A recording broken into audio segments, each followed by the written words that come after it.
अस्सलामुअलैकुम मेरे भाइयों बहनों, ये देखें परिंदे और जानवर मुसलमानों के कब्रिस्तान में तो जा रहे हैं, लेकिन जब इन्हें गैर मुस्लिमों के कब्रिस्तान में लेके जाया गया तो जब इन्होंने अज़ाब ख़बर सुना और देखा तो इन पे खौफ की कैफियत तारी हो गई।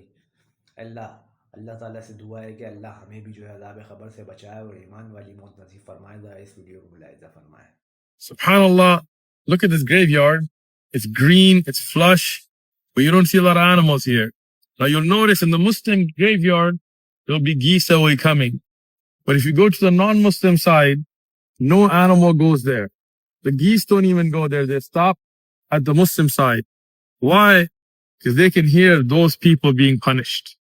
May Allah protect us from the punishment of the grave. أهلا وسهلا قولا ولحنا مما لكم He looks up and down. Yeah, Look, his eyes are.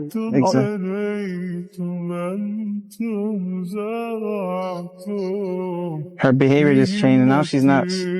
How tight is the grip on your hand? Very. Yeah, she is looking down. Green. She's looking down. Oh, she's scared. Over here. This is terrific.